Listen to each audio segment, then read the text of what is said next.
When you hear the word mummy, you might get a chill down your spine. That's because most of us associate this word with those creepy characters we've seen in some scary movies. But in reality, mummies have helped us understand a lot about ancient civilizations, their rulers, and about how people used to deal with losing their loved ones. The people most famous worldwide for their mummies are the ancient Egyptians. They believed that some sort of existence after passing away was possible, if certain conditions were met. That's why they insisted on preserving the human body through the process of mummification and placing the mummy in a furnished tomb, kind of like giving it a fully functioning apartment of its own. Why did they believe in this? Well, because they were deeply connected to their natural environment for the most part. They saw the natural cycles around them, like how the sun rose every day, followed by the moon, or how new life was always sprouting from plants, even after they had wilted away. They also believed that the powerful spirit Osiris, who represented the cycle of passing away and resurrection, played a role in this process. To prepare for the afterlife, the ancient Egyptians followed certain rituals, like mummification, which involved using materials like honey, resins, and incense to preserve the body. There's no other mummy more popular than that of King Tut. He was a young pharaoh who ruled over 3,000 years ago in Egypt.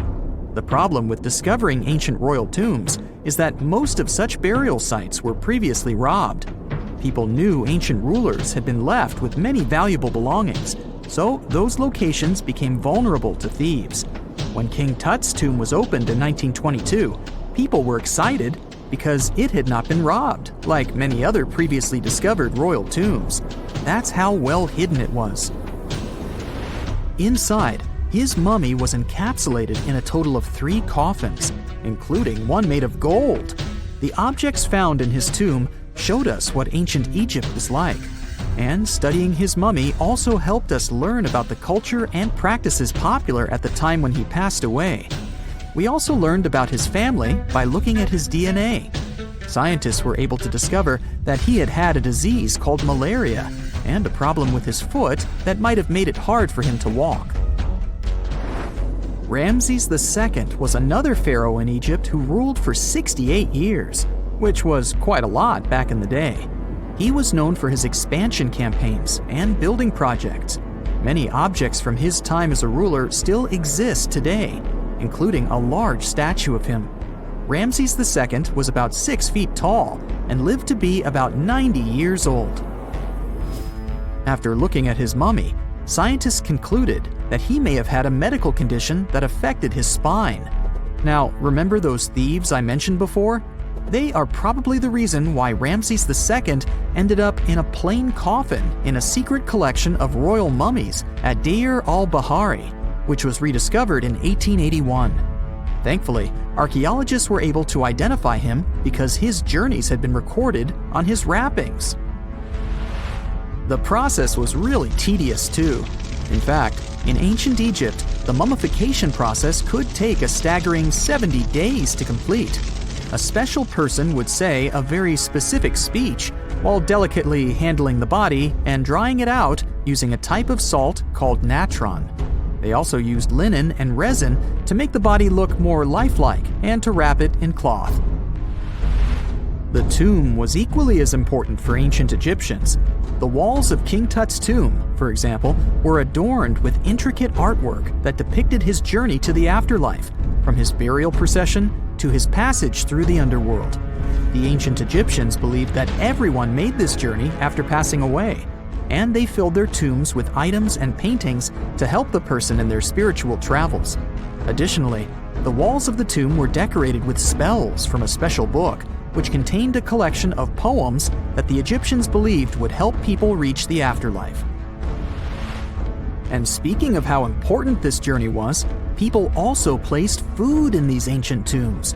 In King Tut's tomb, archaeologists discovered 36 jars of vintage beverages and 8 baskets of fruit, which were believed to be left there to help him in his journey to the afterlife.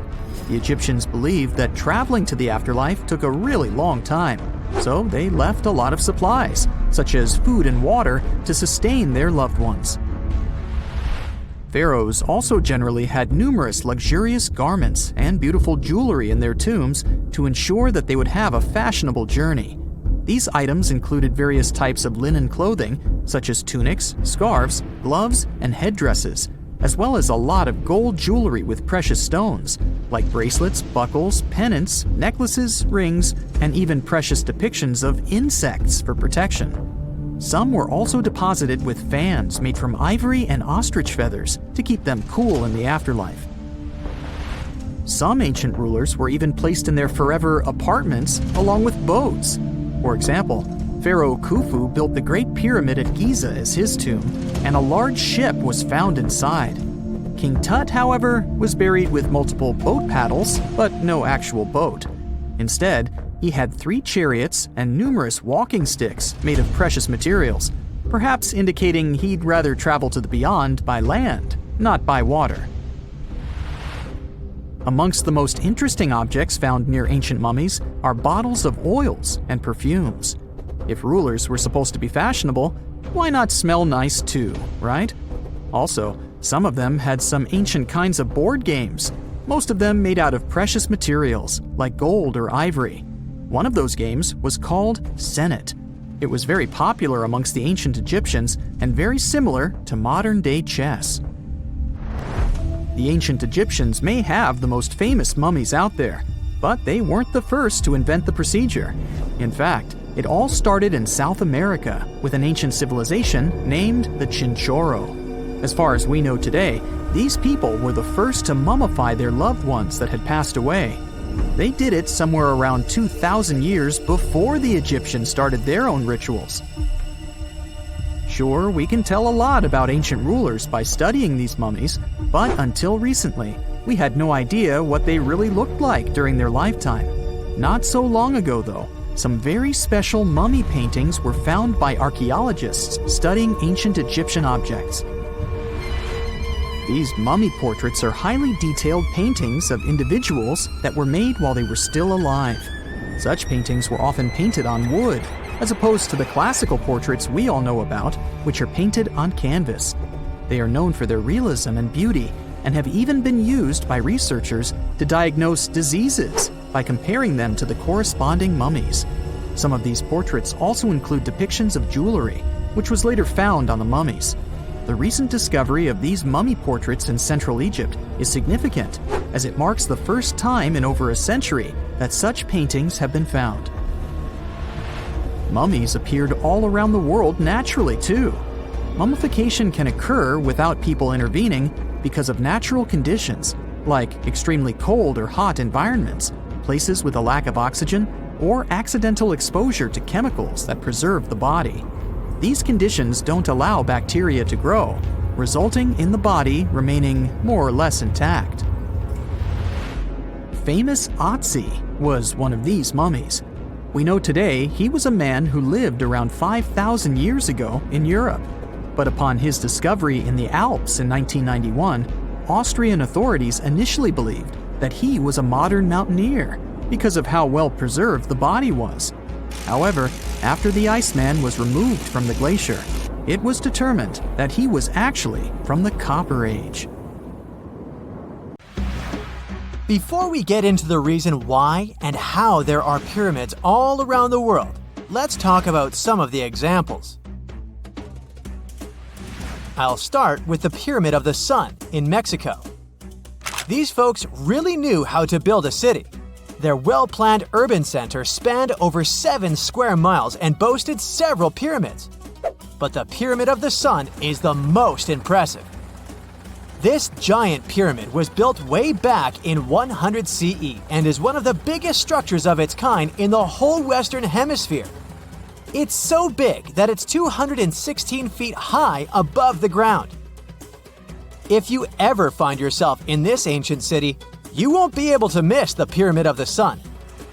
It's right there on the east side of the Avenue of the Dead, the city's main north-south street.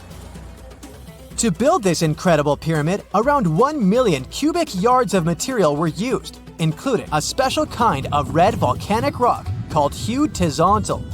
Impressive, huh? We don't know too much about the people who built the Pyramid of the Sun or its purpose. But archaeologists believe there was once a temple on top of it. When explorers went below the pyramid in the 1970s, they found a bunch of cool tunnels and chambers.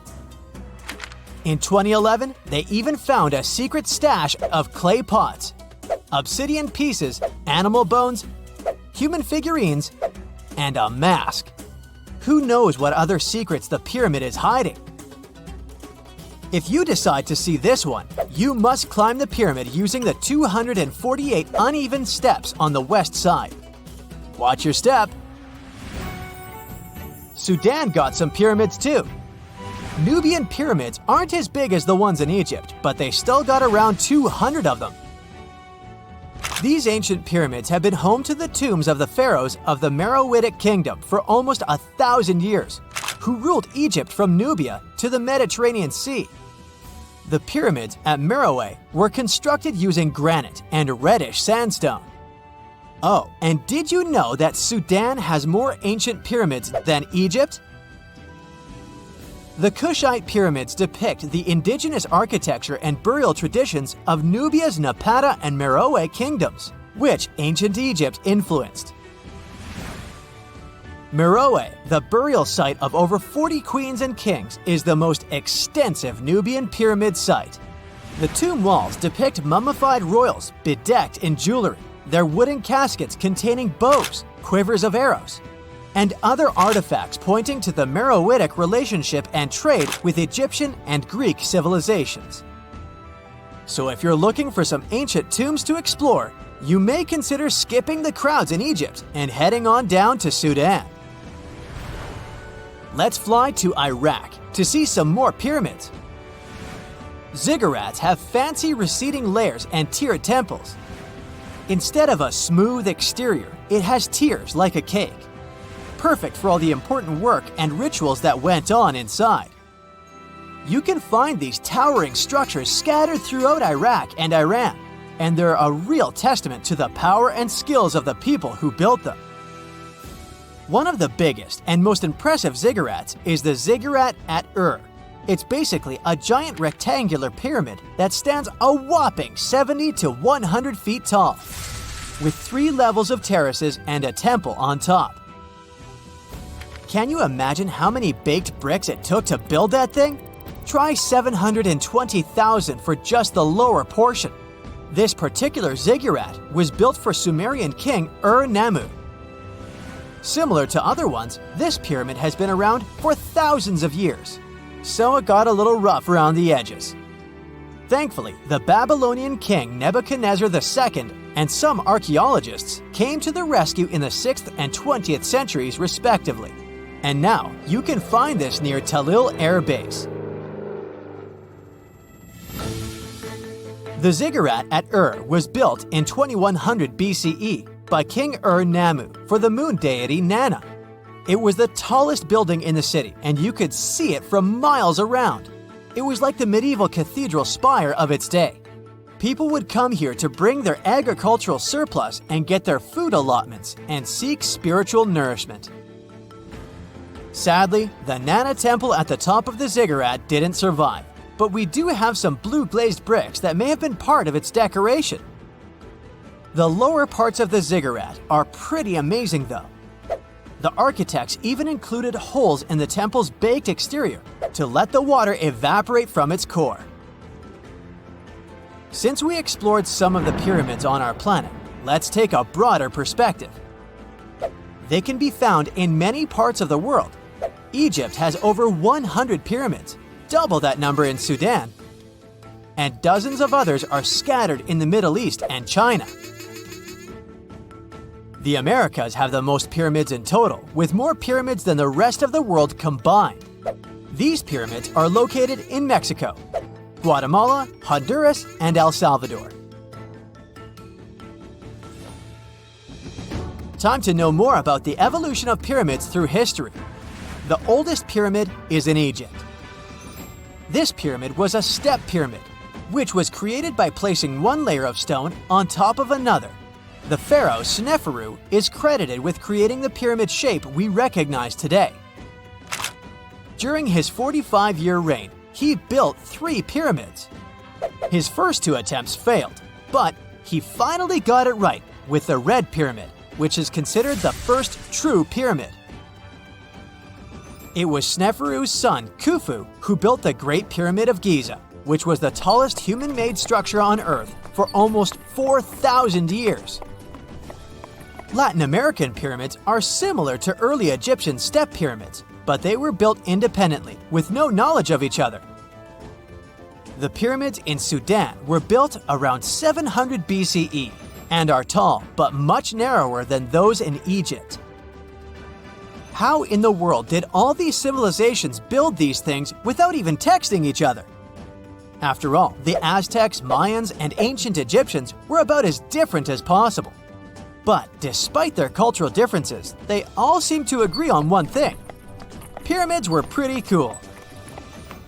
Step pyramids are all around the world because they were the most feasible and stable way to build large and tall structures without access to lighter building materials like wood and metal.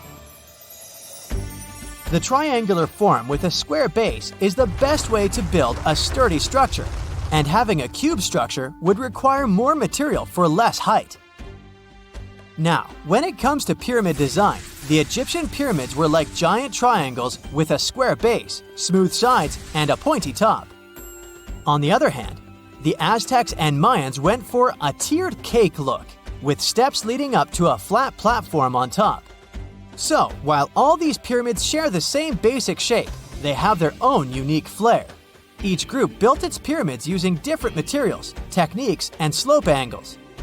So while they may have been inspired by each other's work occasionally, they were just doing their own thing.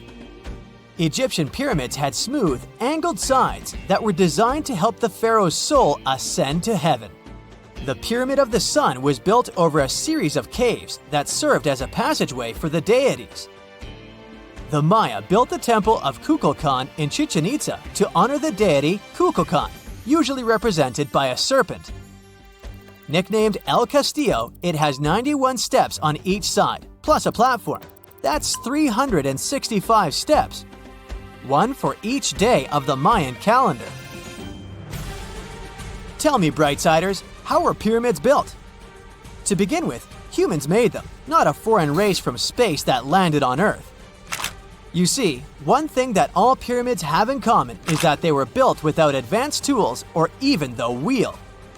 It took a lot of people to build them, including skilled laborers and architects. For example, it's estimated that 20,000 people built the Great Pyramid of Giza, and it's believed that most of them were skilled laborers. Building pyramids was a massive undertaking that required years of planning and effort. The Great Pyramid at Cholula, Mexico, took 600 years to complete.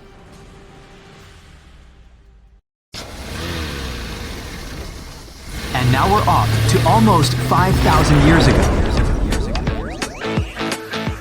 Let me take you to ancient Egypt, where back in 2550 BC, guess what? The construction of the Great Pyramids of Giza started. People learned to build cathedrals and skyscrapers, but it wasn't until recently that these massive buildings appeared. It's still a mystery to even modern scientists how these pyramids were built 5,000 years ago. No wonder they are one of the 7 wonders of the ancient world. They're also the oldest of them and the only wonder of the ancient world that still exists in the 21st century. It must have taken a lot of cooperation to build a thing that massive, even for today's metrics. But the Giza pyramids weren't the first pyramids ever. The first one, called the Step Pyramid, was built around 80 years before the first Pyramid of Giza in 2630 BC for King Djoser. It wasn't meant to be extraordinary, but ended up being quite impressive. It was a pyramid of 6 stepped layers of stone. It was 204 feet high, which is as tall as a 19-story building. And it was the tallest building that existed at that time. It wasn't just a pyramid though, it was surrounded by a whole complex of buildings, including even courtyards. In ancient Egypt, people believed in the afterlife, so everyone, especially kings, wanted to make sure they had everything they needed to get ready for it. Here's why the pyramid complex was perfectly supplied with a lot of objects people used every day. The complex included a pyramid and a kind of a palace. Those buildings had many things the king loved and might need one day, like furniture, food, and gold vessels. After Djoser, building pyramids became common practice, but many pyramids weren't finished. It would usually take about 20 years to build one, but many rulers reigned way less than that. Overall, there are more than 100 pyramids. The most famous pyramids are the Great Pyramids of Giza. The first one and the biggest one was built for Pharaoh Khufu, around 2550 BC. Initially, it was 481 feet tall, which is as tall as a 40-story building. The second pyramid was built for Khufu's son, Pharaoh Khafre, around 2520 BC. It's just a bit shorter, usually standing at 471 feet high, a 39-story building. This is the pyramid with the famous statue of the Sphinx. Sphinxes have a lion's body and a human head. They were built to guard important areas. This one has the head of Pharaoh Khafre and is guarding his pyramid, facing the sunrise. The Sphinx is most well known and is one of the world's biggest and oldest statues. Originally, it had red color and did have a nose. It's still possible to see the trace of red pigment by its ears. But no one knows exactly when the nose disappeared. For some time, the Sphinx was sort of hidden underground, being covered with sand up to its shoulders. Luckily, in the early 1800s, an adventurer with a team of 160 people dug it out.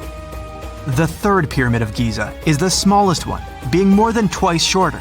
Originally, it was 218 feet high, about the height of a 20-story building. Built in 2490 BC, it was a pyramid for Khafre's son, Menkaure. The pyramids are designed to align with the points of the compass, and their sides symbolize the rays of the sun. But back at the time, there were no compasses.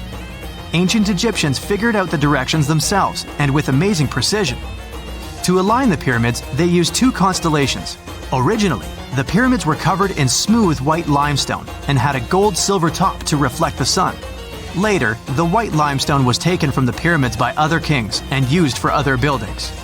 Scientists estimated that ancient Egyptians used about 2.3 million stone blocks to build the first pyramid. Each block weighed more than 1 ton. This is the weight of a rhino. Some blocks were even bigger, being almost as heavy as an elephant.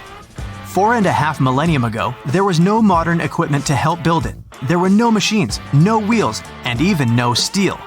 The only metal available to them was copper. Even today, scientists aren't sure how the Egyptians managed to build the pyramids. There are no records left that would shed light on it. Some even think that Egyptians wanted to keep it as their secret and didn't even record it on purpose. Many believe that poor people and foreigners built the pyramids, but it's not true. Actually, the builders were very skilled workers, and they were fed and paid well. The archaeologists claim that the builders lived in a nearby temporary city and were a highly organized community with a strong leader. Scientists say that around 20,000 people worked on each pyramid complex, and it took about 20 years to build each. It probably was a national project. The construction site was large in resources, and food and essentials were likely to be contributed from all parts of Egypt. Even with all that support, it remains unclear how people managed to cut, transport, and assemble those huge stones. One of the theories suggests the stones were most likely transported on boats down the Nile River. Then, there was a harder part. They had to be moved to the construction site. For that, they probably used wooden sleds. It wasn't very hard to pull them because the sand mixed with the right amount of water was pretty slick. And 10 people could move a sled even with a rock weighing 1 ton pretty easily. Finally, one last problem. The stones had to be lifted and put into place. Archaeologists have discovered the remains of the ramps system that dates back to when the pyramids were built.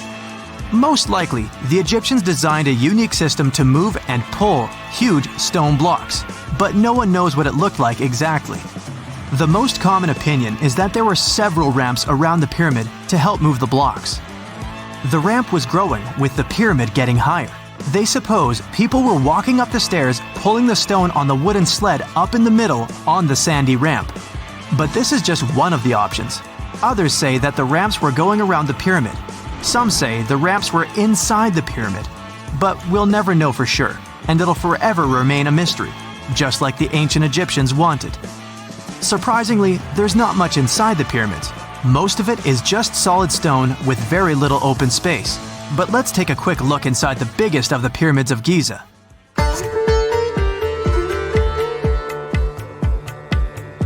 From the entrance, there are two stairs, one going down and the other one going up. The descending one takes you to a chamber located underground.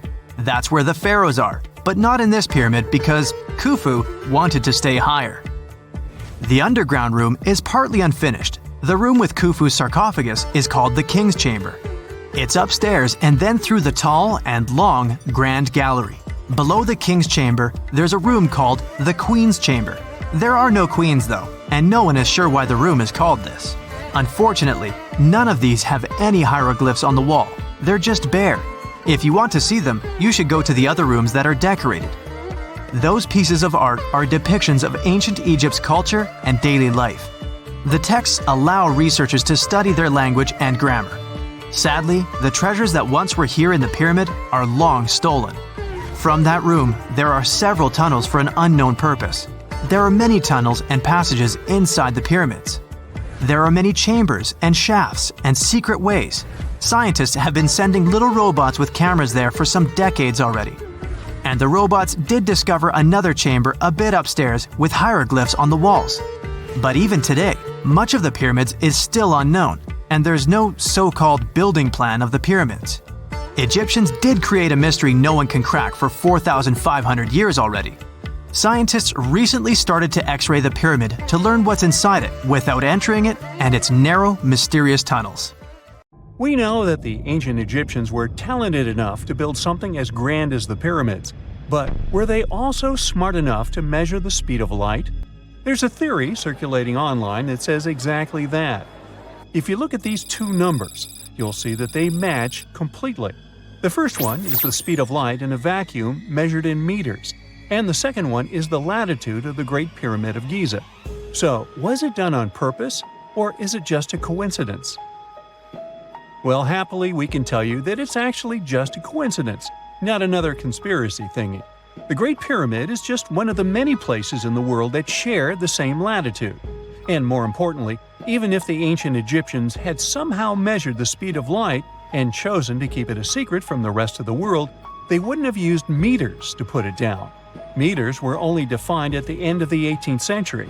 The builders of the pyramids used a different unit of measure called cubits. 1 cubit is equal to 1.5 feet. Cubit was based on the length of the arm from the elbow to the tip of the middle finger, and it became popular in the ancient world.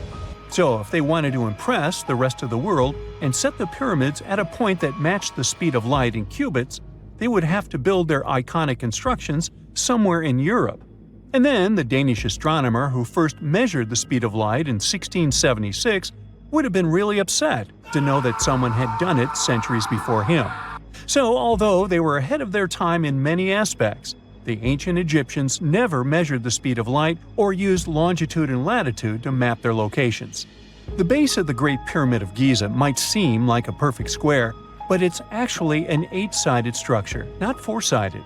Each of its 4 sides has a subtle concave indentation that splits it evenly from base to tip. The official version is that a British pilot was the first to notice it in 1940 while flying over the pyramid. He took a photograph that showed shadows highlighting these indentations. Some people think these lines are only visible from above and can best be seen at dawn and dusk during the spring and autumn equinoxes. This has led to a freaky theory that the ancient Egyptians might have designed the pyramids to communicate with something looking at them from above. Now, the Great Pyramid is one of only 3 pyramids that used to have a swivel door.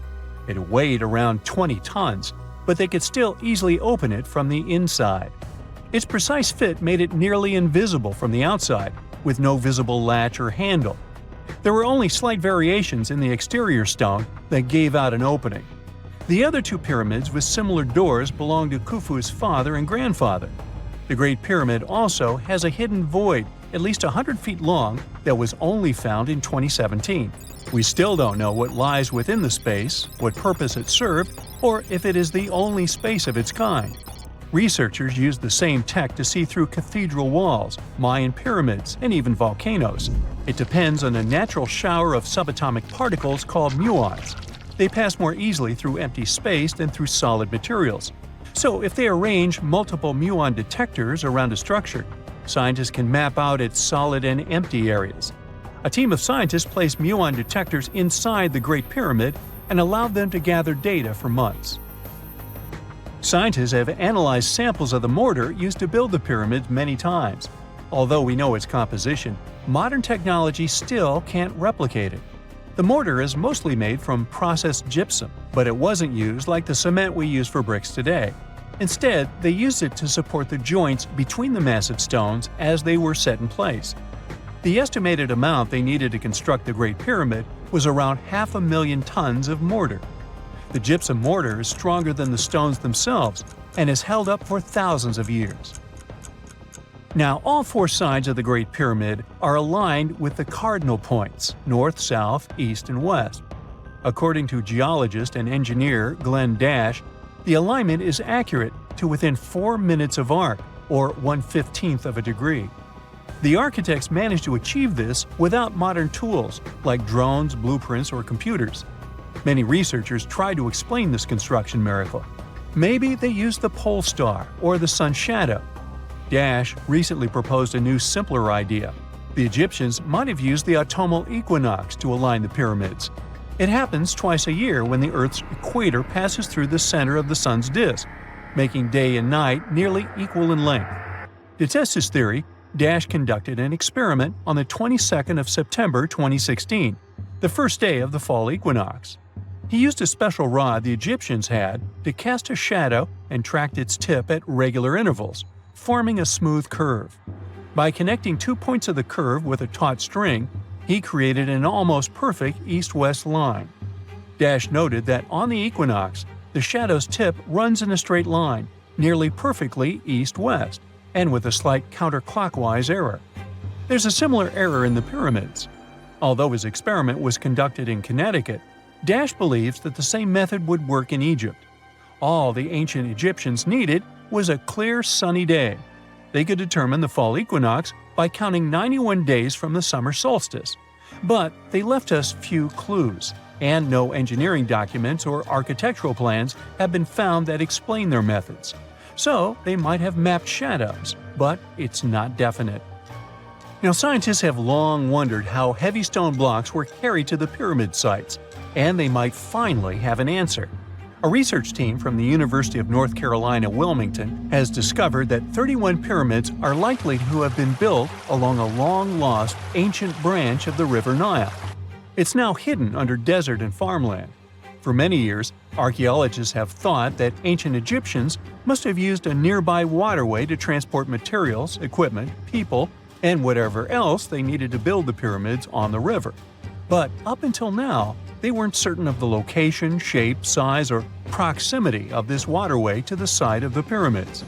The group of researchers used radar satellite imagery, historical maps, geophysical surveys, and sediment coring to map the river branch. They believe it was buried by a major drought and sandstorms thousands of years ago. The team managed to go below the sand surface and get images of some hidden features thanks to radar technology. They found hidden rivers and ancient structures running at the foothills of where most of the ancient Egyptian pyramids lie. The discovery of this extinct river branch helps explain the high pyramid density between Giza and Lisht, in what is now an inhospitable area of the Sahara Desert. Now, Egypt isn't the only country with the most pyramids in the world. The champion's title here goes to its southern neighbor, Sudan. It has between 200 and 255 pyramids, compared to Egypt's measly 138. They were built by members of the Kingdom of Kush, an ancient civilization that ruled the lands along the Nile River many years ago. They started erecting pyramids around 500 years after the Egyptians had stopped doing it. Their pyramids are much smaller than the Egyptian ones, but were built for the same purposes. Archaeologists are still working to find out how the pyramids in the Sudan were built, how long it took to complete them, and what happened to their society. The story goes that two Mayan twin boys loved to play ball. Sure, they were really good at it, but they also made a lot of noise when playing. The lords of the underworld soon became bothered by the sound and summoned the two boys to the underworld, a place the Mayans called Xibalba. As soon as the boys reached their gloomy destination, the lords of the underworld began putting them through a series of tests. Soon enough, the inexperienced twin boys failed the tests and lost their lives. But this was not in vain. This sad event resulted in the appearance of a beautiful fruit tree. Soon enough, a young woman saw a beautiful fruit on this tree and reached up to pick it. Legend has it that soon after that, she gave birth to another set of twin boys named Hunahpu and Xibalaqui. Just like their ancestors, these twins were great ball players, but they were equally as loud, and the lords of the underworld became annoyed again. They decided to ask this pair of twins to come to play a game in the underworld, hoping to get rid of them too. When the twins arrived, the lord sent them through a number of frightening places. The first one was the House of Gloom, which was very dark. They then passed through the House of Knives, where they had to avoid getting injured. The twins then built a fire in the House of Cold, so that they didn't freeze, and ran through the House of Jaguars, where they tricked the animals into not eating them. Finally, they entered the House of Bats, where they seemed to have lost their luck. One of the bats managed to run off with Hunahpu's head. The lords then challenged the twins to play ball with them, but the boys were clearly at a disadvantage. Xibalaqui placed a turtle on Hunahpu's shoulders to make up for his lost head, and they began playing. As the lords became distracted by an animal near the court, Xibalaqui stole his brother's head and placed it back in its place. Much to the annoyance of the lords, the twins were now able to tie the game.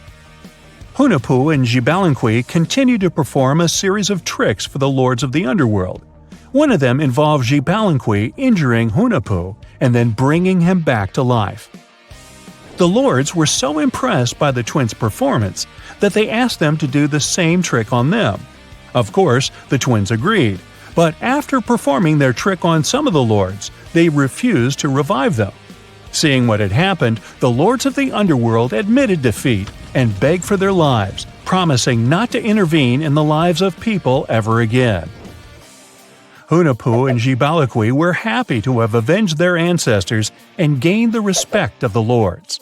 Legend has it that the lords of heaven were so impressed by the twins that they took them to live in the sky by turning them into the moon and the sun. The Maya civilization was one of the most dominant indigenous societies in history, and their folklore and traditions are still discovered and studied today. They used to live in a territory called Mesoamerica.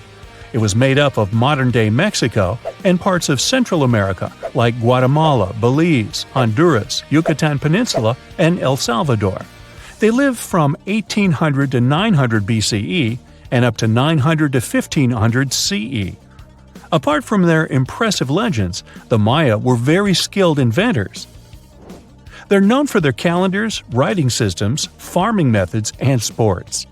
Their writing, for example, was found preserved on buildings and stone monuments, as well as in rare books and pottery.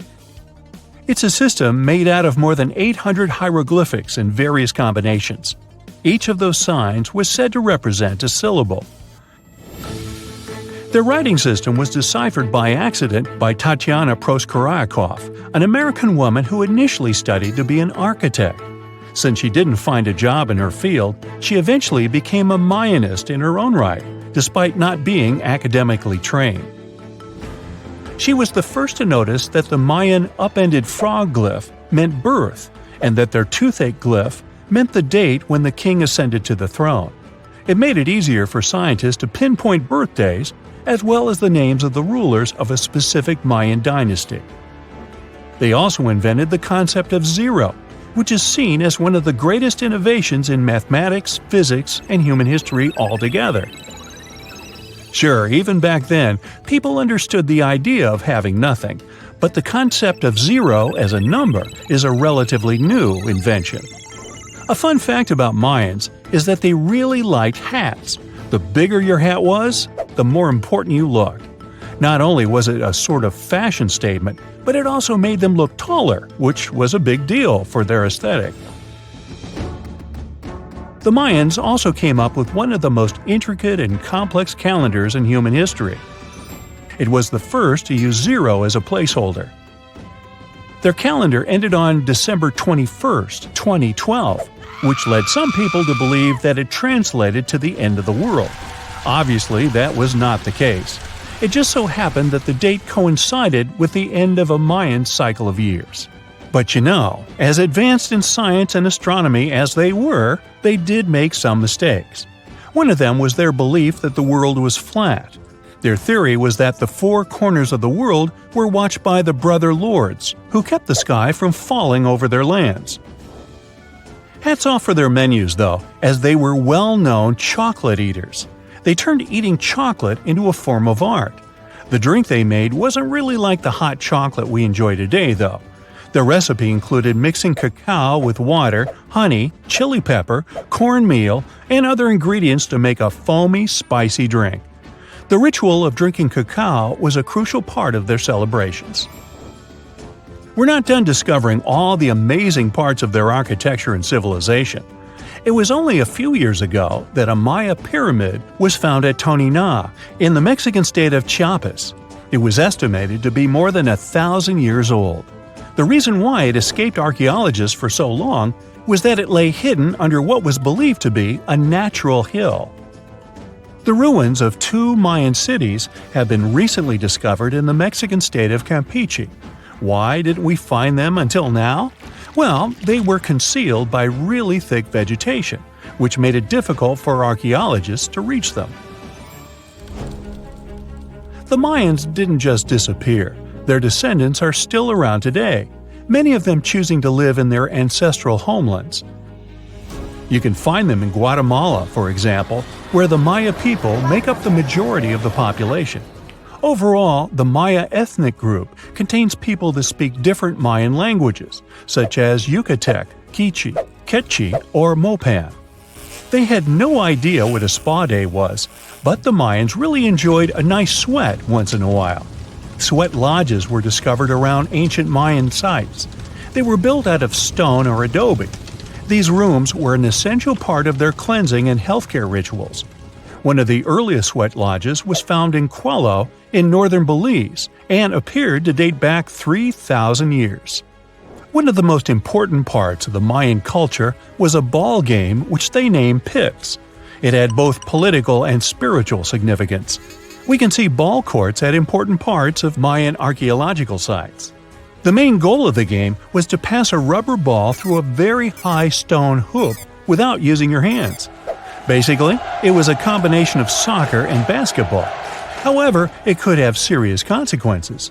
The loser could, at times, even lose his own life. Ooh, high stakes indeed.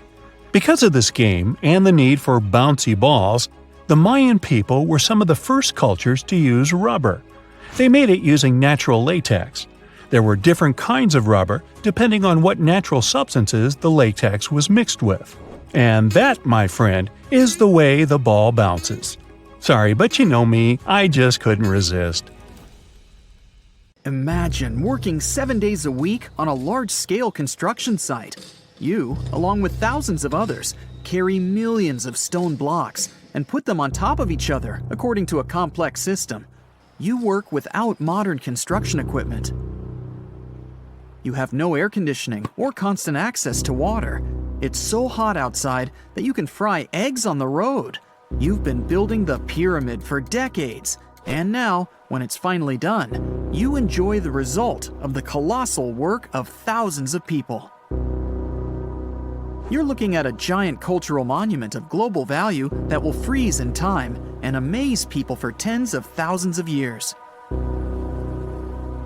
A few thousand years have passed. People in the 21st century see the pyramids and are like, wow, I can't believe humans have built this. Yeah, the people who built the pyramids wouldn't have appreciated such a theory. But actually, there are reasons to believe that people built it using some fantastic technology. From the outside, it seems the Great Pyramids are just big triangles of stone. People just put some heavy blocks on top of each other, and that's it. In fact, the design seems too perfect to be true. The pyramid consists of more than 2 million blocks. They lay so close to each other and are so even that you couldn't squeeze even a thin sheet of paper between them. Scientists still can't figure out the exact technology for building the Egyptian pyramids. One of the biggest and most famous is the Great Pyramid of Giza. This huge construction, well known all over the world, has one big secret.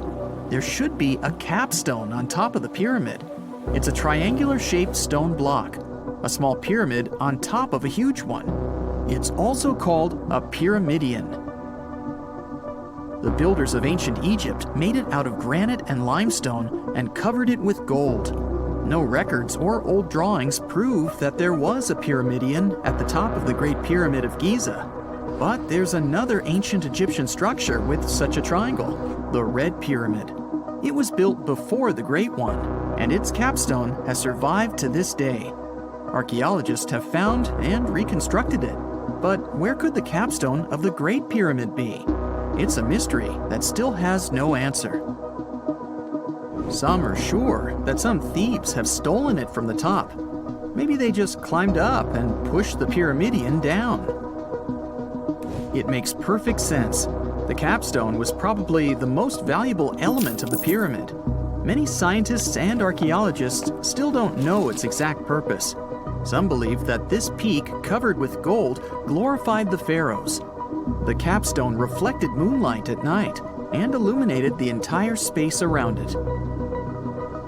During the day, the capstone reflected sunlight with its shiny surface. You could have noticed it from afar. The top of the pyramid was a kind of guiding star for lost travelers. All other stone blocks of the pyramid consist of limestone. People polish them to make them look shiny.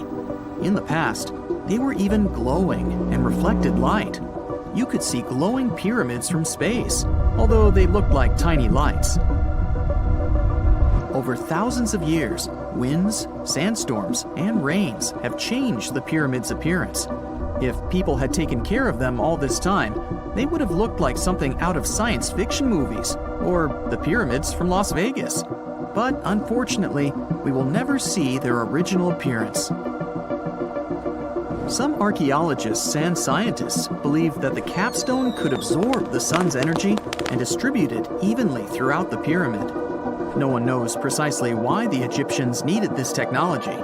There's a theory the pyramids are ancient energy systems. The pharaohs applied this energy to use some unique technologies that were more advanced than all the achievements of the 21st century. And the triangular shape of the pyramids was ideal for boosting this electromagnetic energy.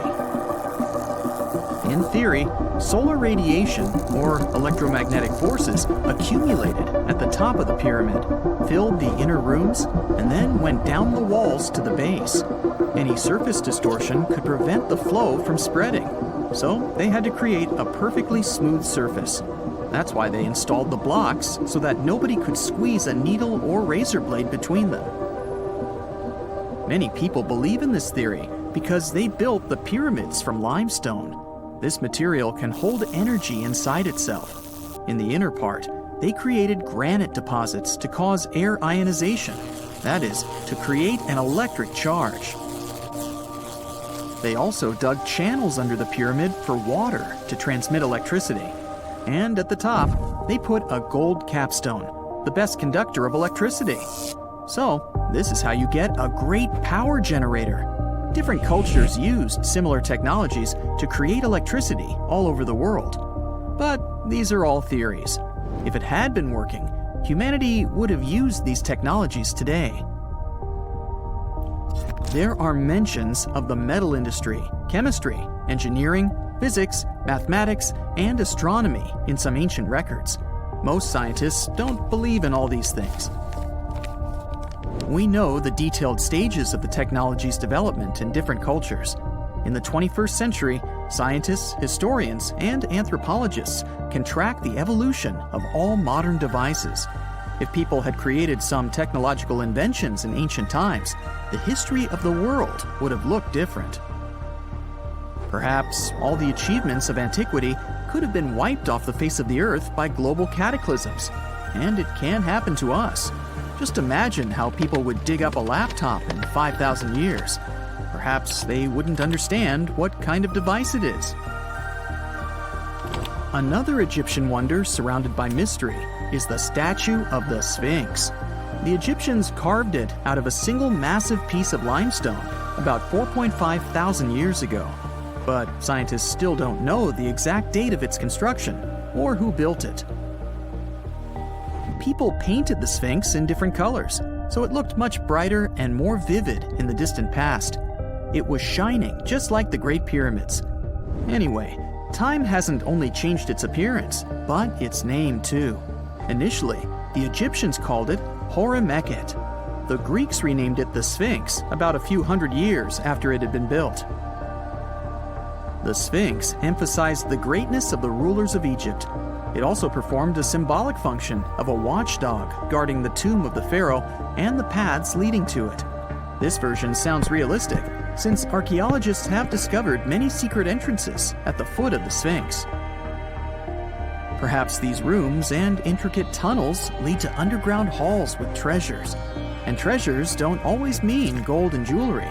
According to legends and theories, the Sphinx guards the Hall of Records, the storage of all humankind's knowledge. The information about the ancient mythical state of Atlantis could be there. You can find many detailed maps of the internal dungeons of the Sphinx on the internet. They show structures 12 stories deep under the statue. It looks like a small city filled with gold, scrolls of knowledge, and various ancient artifacts. But don't believe all these maps. These are just theories. Several thousand years have passed, but people have very little information about it. Archaeologists know that there are still many strange and exciting things about the Sphinx that are still undiscovered. Some locals are afraid to research because they believe they can awaken something terrible from the underground depths. Therefore, it's mostly scientists from other countries who conduct the excavations. In 1998, scientists discovered strange tunnels leading to empty rooms under the Sphinx. They realized that some people tried to get there through tunnels in the past, and maybe those people took all the treasures that were there. One of the legends says that some powerful artifact lays beneath the Sphinx. Its technology can change the whole world, but the locals are hiding it because it can damage the planet. Some believe that you can find evidence of unknown technologies painted on the granite walls in the pharaoh's tombs. But most likely, these paintings and signs tell us the myths and legends of ancient Egypt. But what if Egyptian symbols and drawings are detailed instructions for using ancient technologies? What if the locals that lived at that time thought, people in the future won't be able to get energy themselves. Let's leave some detailed instructions for them. Anyway, there are many riddles and theories. In reality, the search for answers is a dangerous undertaking, since it's not easy to get into the underground halls. Excavations can ruin the structure of the entire Sphinx. Any person inside the tunnels may get lost and never be able to find their way back. Besides, it costs a lot of money. Now, what would be awesome is if people could invent some device that could scan underground areas and show their detailed models.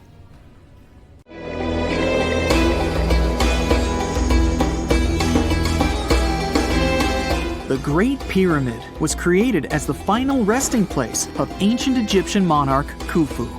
According to legend, French leader Napoleon entered the Great Pyramid and came back out looking shaken and super pale. He never revealed what he saw inside, but whatever it was is said to have affected him for the rest of his life. When Napoleon entered the pyramid, he would have walked through a super tight and ascending passageway. He'd then go through another passageway, known as the Great Chamber. This corridor would have been much taller than the previous one, and would have cobbles too. He'd then reach the King's Chamber, the centerpiece of the Great Pyramid, which was lined with huge blocks of granite. But it wouldn't have looked as grand as we might imagine. There are no hieroglyphics decorating its walls, as Egyptians only began decorating the burial chambers of pyramids much later on. The pharaoh's tombs deep inside the pyramid would have also been filled with treasures, from chunks of gold to the world's most expensive jewelry. But this would have all been looted a long time ago. The only thing that probably would have been left in there would have been a huge sarcophagus, which would have once contained the king's mummy. He'd also have to walk past the queen's chamber.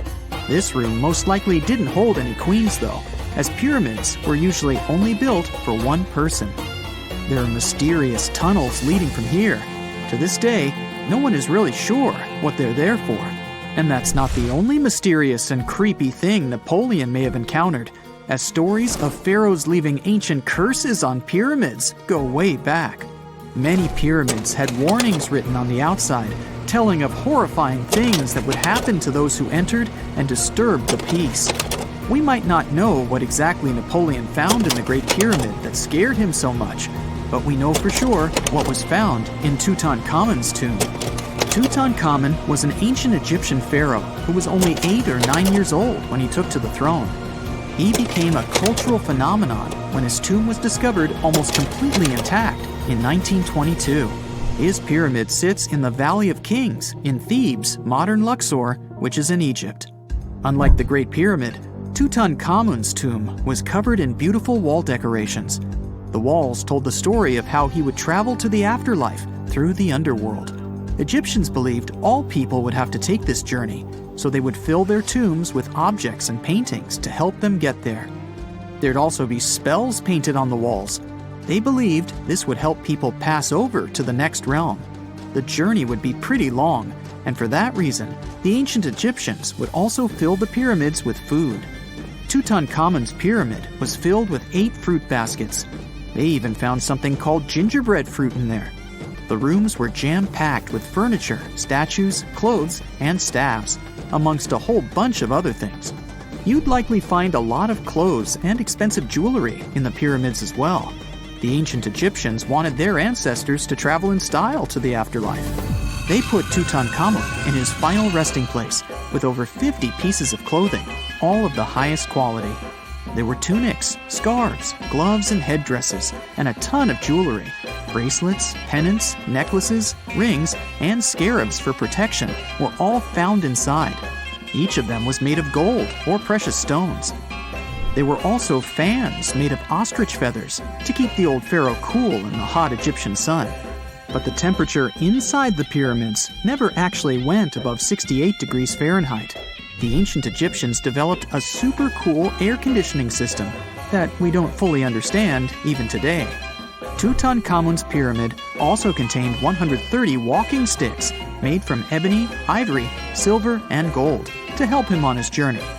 There were 3 chariots hidden away in case he got tired of all the walking. They also put 11 boat paddles inside, but there was no sign of any boat.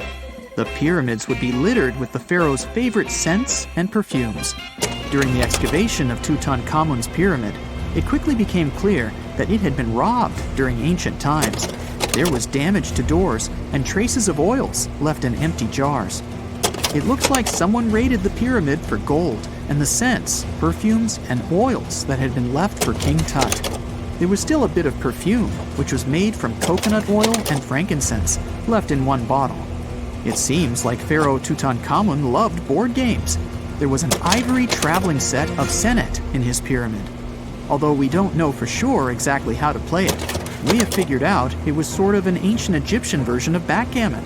It looks like it was a 2-player game where the goal was to knock your opponent off the board. Not really sure who Tutankhamun's mummy was supposed to play with though. The ancient Egyptians had some rituals that may seem pretty strange to us. For example, they used to shave their eyebrows off if they ever lost a cat. So it's not too surprising they put some really weird things inside pyramids. Archaeologists discovered a collection of mummified cats and scarab beetles in pyramids that date back more than 4,000 years. They were found in the pyramids of Saqqara, which is south of Cairo. They also found a bunch of makeup kits and mirrors inside. Makeup was worn proudly by both men and women in ancient Egyptian times. Eyeliner was the most popular cosmetic.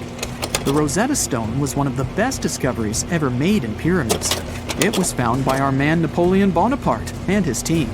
It's a black granite rock that dates back to 196 BCE. It's transcribed in Greek, Demotic, and hieroglyphic. When it was translated in 1822, we got the key to understanding ancient Egyptian hieroglyphics for the very first time. The discovery of Queen Hatshepsut's mummy in 1903 changed our understanding of the Egyptians forever. After she had passed away, her successor, Thutmose III, removed most of the evidence of her reign, so we basically knew nothing about Egypt's first great female leader. She's now gone on to become one of the few and most famous female pharaohs of Egypt. Pharaoh Khufu even had a fully fledged boat in his pyramid.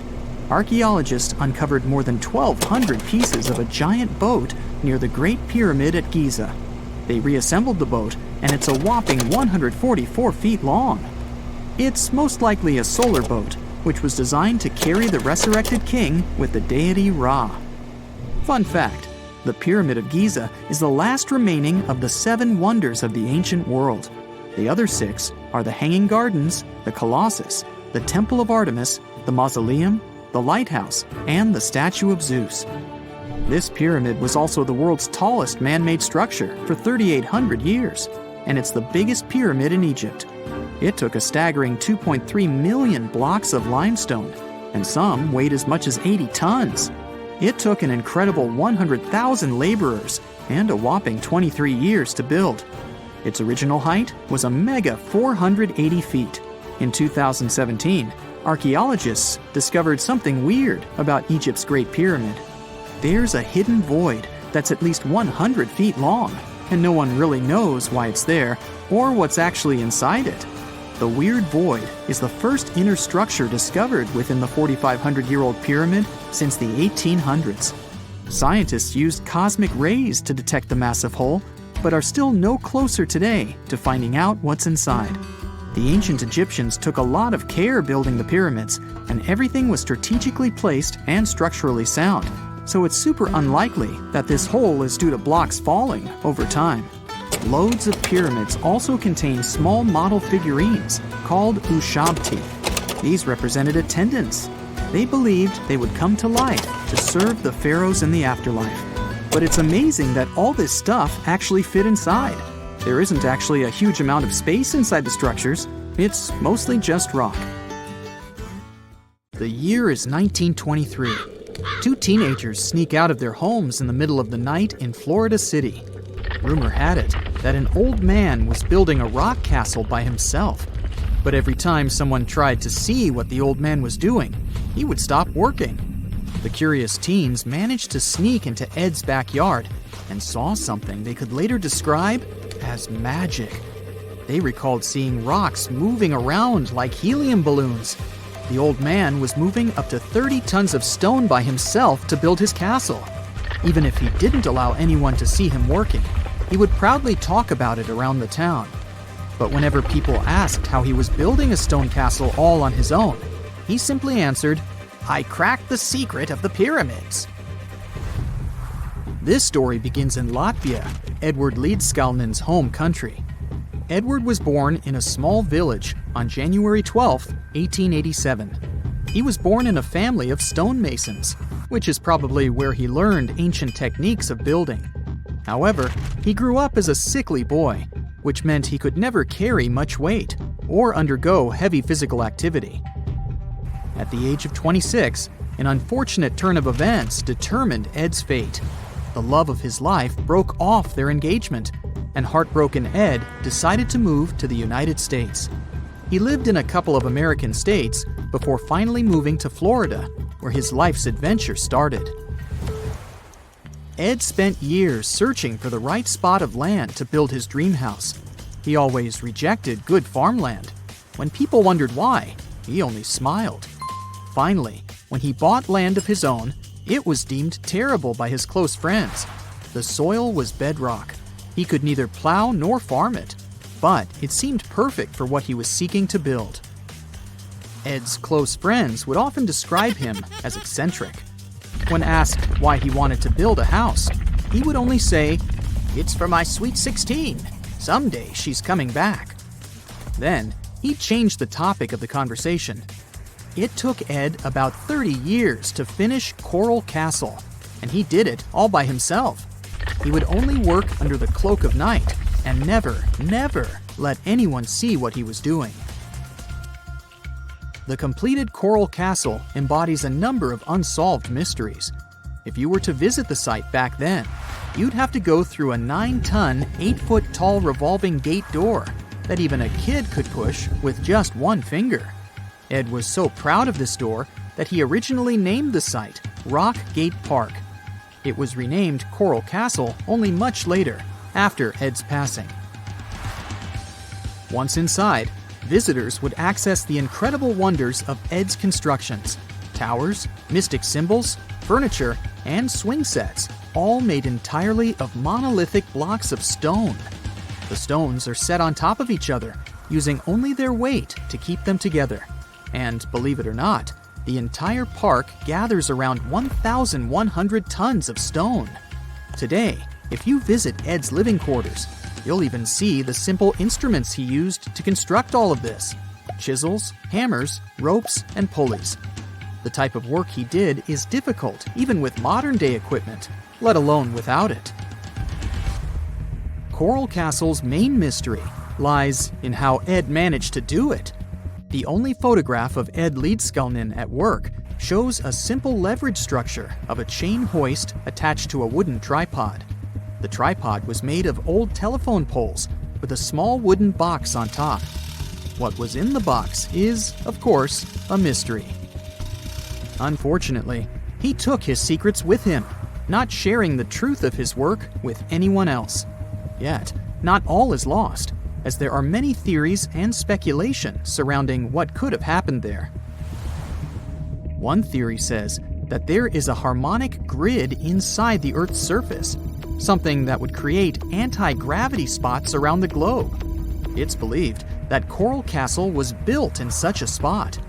This could explain why it took Ed so long to find land that pleased him. Maybe what he was looking for was a place that allowed him to experiment with anti-gravity forces. Yet, whenever Ed talked about his work, he would say he understood the laws of weight and leverage, and, sure thing, that he had cracked the secret of the pyramid builders. And what secret is that, you might ask? According to Ed himself, it has to do with magnetism. He even published a pamphlet called Magnetic Current. There, he explains that every object has magnetic particles inside of them. A person just needs to understand where they are located inside such objects. This way, objects can be lifted and moved around without much effort, just like moving something heavy underwater. Researchers say that if we assume Ed Leedskalnin and the pyramid builders used the same technique, then it would only have taken 4,700 workers to build the Great Pyramid of Giza, instead of the 20,000 to 100,000 that is currently estimated. But this story just keeps on getting more and more mysterious. In the late 1920s, Ed was finishing the construction of Coral Castle in Florida City. Rumors about his work had spread around town. People said Ed was hiding a stash of money somewhere in his living quarters.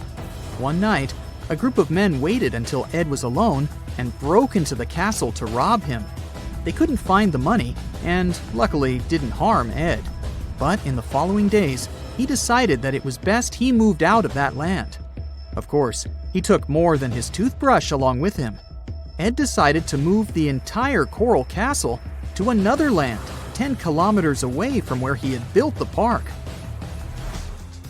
Legend says he hired a truck driver and asked him to swear secrecy about what Ed intended to do.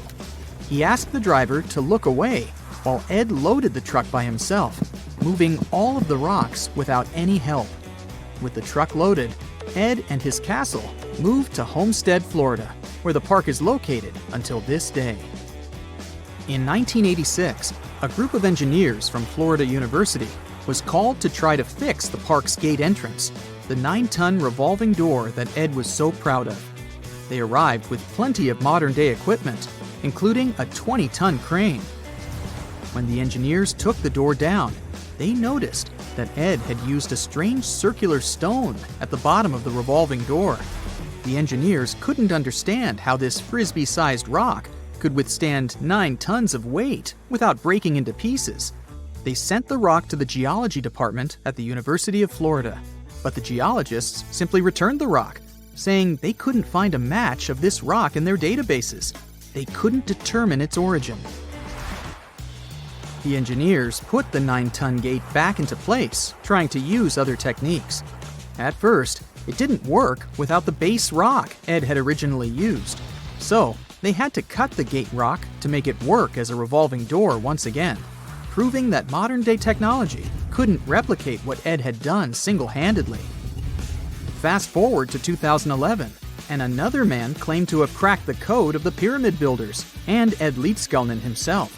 Wally Wallington, a retired construction worker from Lapeer County, Michigan, has managed to build using similar techniques to those used by Ed. Wallington is known for having built his personal Stonehenge in Michigan.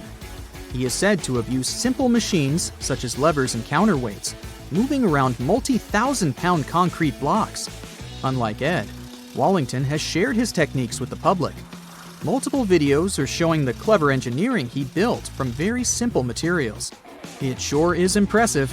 The man has moved his entire barn into another property just with the help of simple tools. However, there is no way to prove that these were the same techniques used to build Coral Castle. To this day, the secrets of Coral Castle haven't been unraveled. But hey, we can always keep trying to solve it.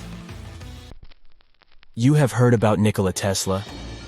You have definitely heard about the Great Pyramids in Egypt. But what if I told you that Tesla may have probably uncovered the ancient mystery surrounding the pyramids? Wait, what? Is this a crossover episode? Nope. It's highly probable that the secrets of the pyramids are hidden in plain sight. But first, let's recap what we know about the pyramids. What's so mysterious about them? I mean, they are just old quirky buildings, aren't they? One of the biggest questions is how they were built. Some people think that the pyramids were created by people using only their hands and muscles. But others think that there might have been some kind of crazy energy source that we don't know about yet. Like, what if aliens helped out or something? Just kidding. But this idea of some unknown energy source being used to build the pyramids has been around for ages. Even in old texts, like the pyramid texts, it talks about how the gods gave us something to build a great power. So maybe there was something really powerful and mysterious going on back then? Who knows? Back in the early 1900s, he got obsessed with the Great Pyramids of Egypt. He read numerous books about these ancient structures and was blown away by how much energy they seemed to have. At that time, not many people knew much about electricity, and Tesla started to wonder if there was some kind of advanced tech hidden in the pyramids. He had an idea that the power of the pyramids had to do with electromagnetism, and he put a lot of time and effort into trying to figure out the mystery. Tesla had some pretty unusual theories about the Great Pyramids. He thought that they could actually store and move electricity, which could then be used to power up the areas around them. He also had this theory that the pyramids were built using some kind of crystal energy. He believed that the chambers inside the pyramids could have these super powerful crystals that could control the electromagnetic fields. But that's not all. Tesla also had this idea that the materials used to make the pyramids had properties that allowed them to trap energy from the sun and the moon. And not just a little bit of energy. He thought that the pyramid could actually create this massive energy field that could light up whole cities or even brighten up dark places. He thought that the pyramids could be used as giant power plants to generate electricity and run machines. Tesla even believed that the pyramids were somehow linked to cosmic energy, which could be used for spiritual enlightenment and healing. How very new age of him. Anyway, Tesla wasn't just pulling these ideas out of thin air. He was seriously into studying everything he could about the pyramids, from ancient artifacts and texts to hieroglyphs and drawings. And he came up with this idea that the pyramids were designed to be energy amplifiers, and some kind of unknown energy source was used during their construction. Some people thought Tesla was eccentric for coming up with these theories, but his ideas have actually had a huge impact on the way we think about the pyramids today. Researchers and scholars have been digging into his theories for years, and using them to uncover some of the biggest mysteries surrounding these ancient structures. For example, recently scientists have used theoretical physics to investigate how the Great Pyramid of Egypt would react to certain radio waves. They found out that if the radio waves were a certain length, the pyramid could concentrate the energy inside its rooms and focus it under its base. The scientists did lots of calculations to figure this out. They first thought about what radio wavelengths would work best. Then they made a model of how the pyramid would react to the waves. They figured out how much of the energy from the waves would get absorbed or spread out. Lastly, they checked how the energy would move around inside the pyramid when the waves hit it. To help explain all of this, the scientists used something called multipole analysis. This is when you take a complicated object and break it down into simpler parts. Then you can see how each part interacts with the energy that's coming in. It's like taking apart a puzzle to see how each piece fits together. The researchers are interested in how all of this can be used in the future. They want to make really tiny particles that can do the same thing as the pyramid, but with light. By changing the size, shape, and the material of these particles, they can control how the light moves around them. This can be really useful for things like making tiny sensors or super efficient solar cells. The scientists had to make some guesses when they were doing their research. They assumed that there weren't any hidden spaces inside the pyramid, and that the material used to build it was all the same. But even with these guesses, they still made some pretty impressive discoveries. But the pyramid study is not the only proof that Tesla was ahead of his time. There are more Tesla's projects that seemed unrealistic at the time, but that scientists and enthusiasts reevaluate and try to implement today. Let's talk about Tesla's most ambitious project, the Wardenclyffe Transmission Tower. Back in 1900, Tesla was already a big shot when it came to electrical engineering in America. People were blown away by his amazing inventions and the fact that he managed to outdo Thomas Edison in the battle of currents. However, Tesla wasn't content to rest on his laurels. He decided to embark on his most ambitious project yet, the transmission tower at Wardenclyffe. It was built between 1901 and 1905, and it was based on one of Tesla's breakthrough ideas. He had a vision to make the impossible possible by creating a global wireless communication system. It would use Earth itself as a conductor, transmitting music, news, stock market reports, secured military communications, and even facsimile images. Does it sound familiar? Right, it sounds just like the internet that we use today, only without the use of any wires.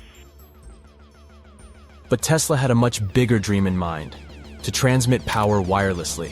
He already proved that high-frequency signals could be sent without any wires using his Tesla coil transformers, and this sparked his obsession with wireless energy transmission.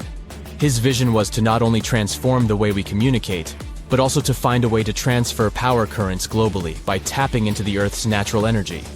Tesla believed that there was an abundance of free energy all around us that could be used for humanity's benefit. In 1899, he conducted some top-secret experiments and got convinced that it was possible to transmit electrical power through the Earth's upper atmosphere. This is actually how the Wardenclyffe Tower was created. It was supposed to be the prototype station for a network of towers all over the globe that would provide the whole world with wireless energy. Unfortunately, Tesla didn't have the resources or the patience of his investors to bring this project to fruition. It ran into all sorts of financial problems and roadblocks, and in 1917, the unfinished tower was finally torn down for scrap metal to pay off Tesla's mounting debts. Now it remains a sad reminder that even the greatest minds can sometimes fall short of their dreams. The original red brick laboratory, however, is still there, and it is the only Tesla lab that has survived. Fun fact, in 2017, a film crew made a crazy discovery. They used ground-penetrating radar to explore the area around Wardenclyffe, and they found a whole series of tunnels stretching for hundreds of feet underneath the site. Nobody knows exactly what these tunnels were used for, but people have been speculating for years that they were part of Tesla's grand plan. Wardenclyffe, of course, is a major landmark for Tesla enthusiasts from all over the world. Who knows? Maybe someone will finally crack the mystery of the tunnels one day. But even if they don't, the legacy of Tesla and his amazing ideas lives on. This just in, the world's oldest pyramid was built during the last ice age. And I'm not even talking about Egypt. I'm saying our ancestors might have spewed a 27,000-year-old pyramid in West Java. Gunung Padang is not exactly shouting pyramid. It's more of a mound with huge scattered stones tossed all over it. But local people seem to revere it, and they have for centuries. It wasn't until recently that the Indonesian authorities decided to excavate a bit deeper to see what all the fuss was about. They ended up finding the remains of a human settlement. It was rather unexpected, since the mound is pretty high up. This excavation could only prove there were humans in the area as far back as 45 BCE, which sounds reasonable. It was up to an Indonesian geologist named Donny Hillman to prove that Gunung Padang is the world's first pyramid.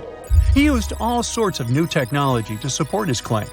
Our guy used carbon dating, which digs deep into the earth and takes whole chunks of soil. He found layers and layers of constructions, like he was digging up Rome and finding ancient buildings buried in the ground. His research proved that there had been caverns and even rooms down there, which could only mean one thing: humans. As for the rocks located up in the mound, they were most likely strategically placed by the people who lived there back in the day. They needed a place to meditate, so they arranged things in a harmonious way. Their smooth surfaces wouldn't be the result of years of erosion, but the works of great sculptures, the Michelangelos of their day, let's say. If this is all for real, then human civilizations began way before we think they did.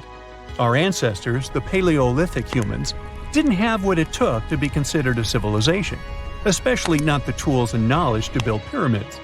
They needed a lot of masonry skills, which weren't all that available during the last ice age. His peers don't share this view, though. They could believe Hillman's theory if he had found evidence such as charcoal and bone fragments, but he didn't. Flint Dibble, another archaeologist, says that without concrete evidence of human activity, there's no proof of an actual pyramid. In this case, all the data proves is that the soil in the mound dates back to 27,000 years ago. He thinks the rocks on top of the mound just slipped down the hill, like rocks normally do. Only a complex society would have managed to build a stepped pyramid like they claim it was. But according to Bill Farley, an American archaeologist, there's just no reason to believe there were any settlements in Indonesia during the last ice age. Now, just so you know, the oldest known ancient society with this kind of knowledge is probably 11,000 years old and used to occupy the region of modern-day Turkey. Take a look, Turkey's Göbekli Tepe. It's also not a pyramid, but it's the oldest monolithic construction made by humans. Back in the Neolithic period, a lot of people settled there, and there are proofs for it. For example, the walls there are covered in ancient drawings of clothing and wild animals. Until recently, the title of the world's oldest pyramid went to a three-sided construction known as the Djoser Pyramid in Egypt. Djoser is located just a few miles south of the Giza complex in a town called Saqqara. It made its way to popular culture more than once. In the 18th century, it became a common feature in European paintings. Young men from the cultural elite did a grand tour around the world, and Saqqara was at the top of their list. It was also featured in the video game Assassin's Creed, with a digital representation way more accurate than many historical drawings of the thing. That was kind of a big deal in ancient Egypt, to build pyramids for kings to spend their afterlives. And if you thought the Khufu pyramid was the oldest one in the world, well, Djoser was built 70 years ahead of that time. The development of new technology has allowed archaeologists to make groundbreaking discoveries, and a new, or should I say ancient pyramid in South America might win the title in dispute. It turns out that pyramids were also pretty fashionable in the Americas in the old days. Among them are the iconic pyramids of Guatemala's Tikal Temple Complex, the same ones that appeared in Star Wars No. 4. But to find the oldest pyramid in the Americas, one would have to travel to Peru. Deep in the Peruvian desert, archaeologists stumbled upon a sprawling ancient metropolis known as Caral. At first, researchers believed that the settlement was pretty recent, since the site was way too complex for ancient technology to handle it. As we said, Caral is a desert town, like Las Vegas, but without all the hoopla. This means no easy access to water. And for cities like these to thrive, they need a considerable irrigation system, which leads us back to complex technologies. The Peruvians surprised us all with this new discovery. This site was huge, filled with an amphitheater, houses, and religious buildings. The whole thing probably sprawled through 370 acres. And when scientists went to test their initial hypothesis using radiocarbon dating, they found that the city probably sprung around 2027 BCE. On the site, archaeologists found 6 pyramids that could possibly predate the one in Saqqara. As far as they know, both civilizations coexisted in the same time period, in opposite parts of the world. But since researchers can't pinpoint the exact age of Corral's pyramids, it's pretty hard to guess which civilization completed their pyramid first. If only we had a crystal ball. Now, it just so happens that the shape of a pyramid is something that nature is able to produce all on its own, leaving us modern-day humans a bit confused. A classic example is the Japanese side of Yaonagani, which also goes by the name of Japan's Atlantis. The entire monument is about the size of 5 football fields and the height of a 5-story building. Explorers and scientists believe that Yaonagani dates back to 10,000 years ago. For Japan's top marine geologist, Professor Masaki Kimura, Yaonagani is the heritage of a lost civilization. Kimura has dived into exploring the ruins over 100 times over the past 10 years. To him, there are clear signs of human activity down there. Check out this triangular-shaped pool on the monument's surface. Kimura thinks it's actual proof of humans, because this triangle-shaped concave is a historical symbol of water fountains in the region. As it happens with a lot of these cases, not all scientists are convinced the same. For many, Yaonagani is probably the result of thousands of years of erosion, and the fact that the monument is composed of one massive rock leads them to believe it is not really human-made. Sure, these huge basalt columns may look like the ruins of a palace, but they're most likely the result of the intense volcanic activity in the region. And speaking of natural formations that really look like a human made it, a pyramid on Mars has been a hot topic lately. Humans have been keenly trying to prove that there is life on Mars for quite some time. But some are stretching it really far, saying that little green or gray people built a pyramid on the planet to try and build their own civilization. This picture was taken over a decade ago by the Mars Reconnaissance Orbiter, the MRO, but it started to resurface recently. It shows what looks like a 3-sided pyramid. Some people claim that the smooth side of the pyramid could only be the effect of otherworldly work. Then science comes along and explains that Mars is home to one of the deepest canyon systems in the whole solar system. The so-called pyramid is located in what is known as the Kandor-Chasma region. This Martian region has a bunch of similar formations that are nothing more than the result of erosion. Nothing supernatural going on there, apparently. Most people know that pyramids were built as grand tombs for the pharaohs, designed to ensure they had a smooth journey to the afterlife. The Great Pyramid of Giza, for instance, was constructed for the pharaoh Khufu. But what most people don't know is that this whole pyramid building trend started right here with the step pyramid of Djoser about 4,700 years ago. This massive structure was built for Pharaoh Djoser, a ruler from Egypt's 3rd dynasty. It rises 7 layers high above the ground and stands about 200 feet tall. We think of it today as a phenomenal architectural project, but for ancient Egyptians, the step pyramid of Djoser turned out to be more like a massive experiment, a trial run, if you will, to perfect their building skills before they moved on to even more ambitious pyramids. Reaching new heights is super exciting, but the real mystery is what is going on below the ground. In this pyramid's underground labyrinth, there is a network of tunnels stretching about 3.5 miles long, and some researchers believe these tunnels might have been part of a sophisticated water system that could completely change what we think about pyramid construction. Let's talk about this massive complex located in Saqqara. Surrounding the pyramid, there's what's known as a dry moat, a continuous trench that is up to 164 feet wide and almost 2 miles long. It forms a sort of rectangular shape around the pyramid. This trench has an average depth of about 65 feet. Now, if you were to add up all the earth and rock they dug out to create this moat, it would be about 10 times the volume of the step pyramid itself.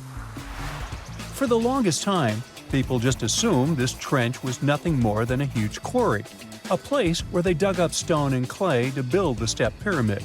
Makes sense, right? But when you take a closer look, it doesn't add up.